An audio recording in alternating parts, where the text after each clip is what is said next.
Welcome to another episode of Rando Pretends to Know What They're Talking About. Today, I will be your host, and we will be talking about Child's Play 2. So, I already made a video about the first one. I thought it would only be fair to do the second one, since it's probably my favorite one. I'm not really sure. The first one is definitely a close second, but I like the second one better. Anyway, I'm going to talk about how it improved, because I thought it improved in many ways.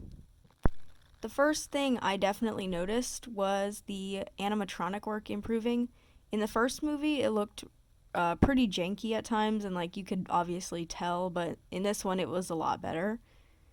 There are some off scenes, scenes where it looks off, but it's much better, I think.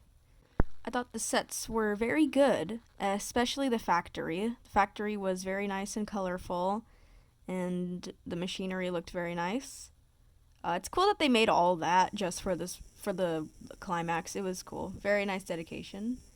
And I did like the Simpsons house. I thought it looked kind of creepy, which works for the vibe of the movie.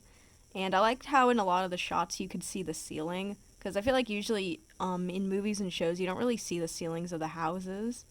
But I guess it gives off an impression that Andy is very tiny in this big fancy house. That's what that's what my interpretation was.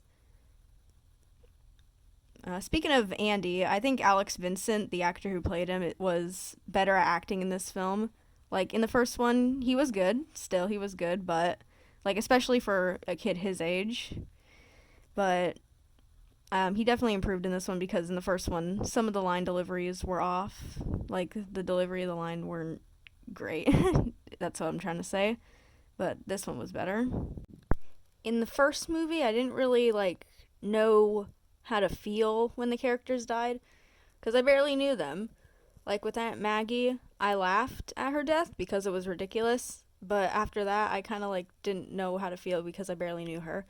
And all of what I saw of her was kind of unlikable anyway. Same with John. I barely knew him too, so didn't know what to feel. Same with Eddie. So pretty much everybody didn't know how to feel. But at least with the second one, you feel something, because every single character that dies, well, not every single, but almost every single character that dies is terrible, especially Phil. That was the most satisfying death ever. I guess the only one I felt kind of bad for was the technician guy who got his eyes stabbed, because he didn't really do anything. He was just doing his job. But yeah, other than that, it was the Beth Grant teacher, Phil, Joanne. I am very glad that they're dead. Hooray. And I can say that because they're just characters and not real people. The best part of the film, however, was definitely the climax. The factory set was beautiful. The acting was great, especially from Mr. Dourif. I don't know if I'm pronouncing his last name right, but you know who I'm talking about. It was very good. I liked, he Chucky basically died 30 times, but not really. In fact, was he even dead? Because his heart was still perfectly fine, and even in the first one, he got his head shot off, and he was still moving and just fine. Maybe not just fine, but he was still moving. So maybe he was, but maybe since he was fully human at that point, his head would have gotten destroyed and he would have been dead. I don't know. I don't know. But yeah, I especially liked the machine scene because it kind of reminded me of how I used to play with toys. Yeah, I used to play with toys like that. I used to put them through machines and make the other characters save them. And it was really nice. I liked the action. I liked the music.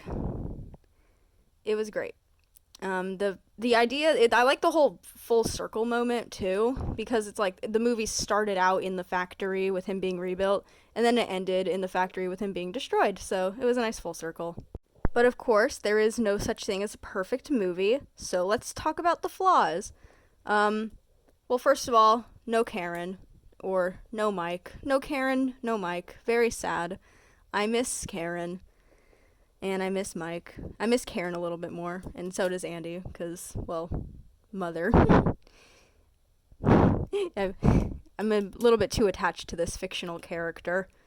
But still, It would have been nice to see her, even if it was just for like a brief moment where she's saying goodbye to Andy before he gets put in the foster care. And it would have even been nice to just see Mike trying to like maybe defend Karen and be like, she doesn't need to go in a psychiatric psychiatric care. Geez, she doesn't need help. She's telling the truth. And then maybe I don't know. Maybe he'd get fired for that though, because they'd probably think, oh no, this guy's crazy too. But still, I wish we saw them. Um, Another flaw is that the beginning definitely had way too much exposition. It was only a few years after the first movie release. I'm pretty sure everybody would have remembered. And if they didn't, they can just go watch the first one before seeing the second one again. Like, you don't need this much exposition. Another thing is that a plot hole. Like in the third movie, Chucky finds a loophole where it's like he can just tell a new kid, the new kid being Tyler, that his secret and then try to possess him. But he didn't do that in the second movie. He didn't reintroduce himself to Andy or anything. So maybe that's why it didn't work too. Like maybe that was one of the reasons, other than him being in the body for too long. Maybe that's another reason why it didn't work. But I don't know. I don't think the writers really thought about that. And now, for the biggest issue I have with this movie, the frickin' Jack in the Box.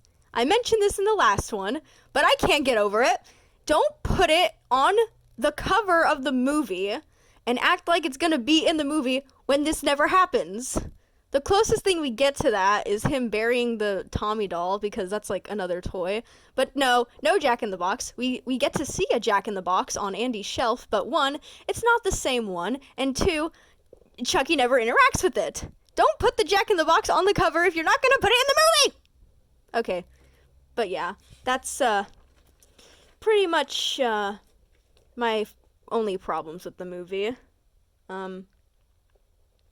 Okay, but there's a little slight nitpick I have. Not really a big problem, but one little nitpick where Chucky's like complaining to Kyle that they're late, they're gonna be late, he's gonna be trapped. But then once he actually does get to Andy, he has a little mini monologue about he's rushing Kyle, and then he just takes the time to have a tiny little monologue about how Andy's gonna go to heaven or whatever, and how he's gonna be no more Mr. Good Guy. It annoys me. This one really isn't a problem with the second movie, but I wish Kyle was in the third movie. Because, like, you just add this whole new character for the second movie, and then she doesn't show up again in the third one. Like, come on, man. Put her in the third one, even if it's just for, like I said with Karen and Norris, like, even if it's just for, like, a flashback scene. Or at least have her come back in some way. Oh, I didn't really like the third one. Like, it wasn't the worst movie ever, but I don't know. I especially didn't like the recasting of Andy, because, well, I don't know. It's just not him. That's not him. I don't know who that is. That's a stranger. But yeah. Well, that was my thoughts, and me getting very angry about the Jack in the Box, because I'm still not over that, and I don't think I will ever get over that. So, yeah. Take care of your nosebleeds, and don't trust adults when they tell you your toys aren't alive. Okay, bye.